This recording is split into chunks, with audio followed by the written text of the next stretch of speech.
నెల 1500 రూపాయలు చొప్పున సంవత్సరానికి 18,000 రూపాయలు ఇస్తారని చెప్పి ఇలాంటి అక్క చెల్లెమ్మలకు అందరికీ మాట చెప్పి వాళ్ళందరినీ కూడా అడ్డగోలుగా మోసం చేశారు.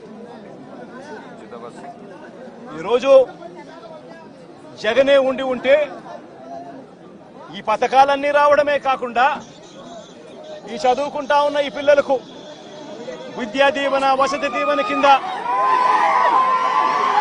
వాళ్ళ ఫీజులు కూడా జగన్ కట్టి ఉండేవాడు. అవి కూడా మోసం చేశాడు. పొదుపు సంఘాల అక్క చెల్లెమ్మలకు 0 వడ్డీ కింద డబ్బులు జమ చేయాలి, అది మోసం చేశాడు. అది కూడా ఇవ్వకుండా ఇలా ప్రతి ఏరియాలోనూ కూడా ప్రతి ఒక్కరిని కూడా రైతులను మొదలు పెడితే రైతులను, చిన్న పిల్లలను, పెద్ద పిల్లలను, అక్క చెల్లెమ్మలను ప్రతి ఒక్కరిని కూడా మోసం చేసిన ఈ చంద్రబాబు ఏ ఒక్కరూ కూడా ప్రశ్నించకూడదు, ఏ ఒక్కరూ రోడ్ల మీదకి రాకూడదు, ఏ ఒక్కరూ చంద్రబాబు నాయుడు గారిని నిలదీయకూడదు అని రాష్ట్ర వ్యాప్తంగా రెడ్ బుక్ పాలన సాగిస్తా ఉన్నారు. రెడ్ బుక్ పాలనలో చంద్రబాబు నాయుడు ఆయన కొడుకు రాష్ట్రంలో రెడ్ బుక్ పాలన వాళ్ళు తెరిచి కక్ష సాధింపు చర్యలు వాళ్ళు చేస్తా ఉంటే అక్కడి నుంచి మొదలైతే నియోజకవర్గ స్థాయిలో ఎమ్మెల్యేలు, మండల స్థాయిలో మండల నాయకులు, గ్రామ స్థాయిలో గ్రామ నాయకులు వీళ్ళందరూ కూడా రెడ్ బుక్లు వాళ్ళు తెరిచేసి వాళ్ళు ఊర్లలో ఆధిపత్యం కోసం ఏ రకంగా వ్యవస్థలను భ్రష్టుపట్టిస్తూ పోలీసులను నిస్తేదం చేస్తూ పోలీసుల సమక్షంలోనే ఏ రకంగా లా అండ్ ఆర్డర్ను నాశనం చేస్తా ఉన్న పరిస్థితి ఈ గ్రామంలో, ఈ సీతారాంపురం గ్రామంలో సుబ్బరాయుడన్న కుటుంబానికి జరిగిన అన్యాయం ఒకసారి గమనిస్తే ఇక్కడే కనిపిస్తుంది. ఇదే గ్రామంలో ఆధిపత్యం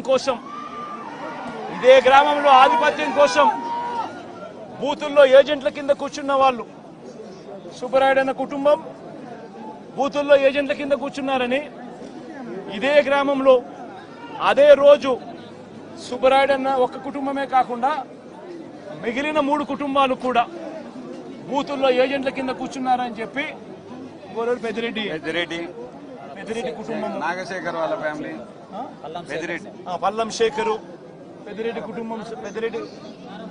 కుటుంబం సభ్యులు, వీళ్ళందరినీ కూడా ఈ గ్రామానికి సంబంధించిన ఇక్కడ నాయకుడు మన నారపురెడ్డి వీళ్ళందరినీ కూడా చంపాలి అని ఏకంగా ఎంత దారుణంగా ఈ గ్రామంలో జరిగిన రాజకీయాలు చూస్తే నిజంగా ఆశ్చర్యం అనిపిస్తుంది. అసలు ఈ గ్రామంలో, ఈ రాష్ట్రంలో లా అండ్ ఆర్డర్ ఉందా లేదా అన్నదానికి ఈ గ్రామంలో జరిగిన ఘటన ఒక ఉదాహరణగా కూడా చరిత్రలో ఎప్పుడు కూడా నిలిచిపోతుంది. ఈరోజు నిజంగా ఎంత ఆశ్చర్యంగా జరిగింది అనంటే ఈ గ్రామంలో ఈ గ్రామస్తులు, బయట నుంచి వచ్చిన వాళ్ళు అందరినీ కూడా ఏకం చేసి దాదాపుగా 35-40 మంది ఒక చోట ఏకమై రాడ్లు పట్టుకొని తుపాకులు కూడా ఉన్నాయి, తుపాకులు కూడా చూపించారు. రాడ్లు పట్టుకొని కర్రలు పట్టుకొని కత్తులు పట్టుకొని వాళ్ళు ఈ గ్రామానికి వాళ్ళంతా కూడా ఇక్కడ చేయడానికి, స్వైర విహారం చేయడానికి అందరూ కూడా ఏకమవుతా ఉంటే ఇదే గ్రామంలో నివాసం అంటా ఉన్న నారపురెడ్డి ఎస్ఐకి ఫోన్ చేసింది 9:30 గంటలకు ఫోన్ చేశాడు. 9:30కు ఫోన్ చేసి గ్రామంలో వాతావరణం సరిగ్గా లేదు, బయట నుంచి కూడా వ్యక్తులు వచ్చారు, వీళ్ళందరి చేతుల్లో రాడ్లు కనిపిస్తా ఉన్నాయి, కత్తులు కనిపిస్తా ఉన్నాయి, వీళ్ళ చేతుల్లో తుపాకులు కూడా ఉన్నాయి, గ్రామంలో వాతావరణం సరిగ్గా లేదు, దయచేసి గ్రామాన్ని ఏదో జరిగే కార్యక్రమం జరగబోతా ఉన్నట్టుగా అనిపిస్తా ఉంది, దయచేసి పోలీసులు రండి అని చెప్పి Thanks for watching. Please subscribe our Spy News Live channel.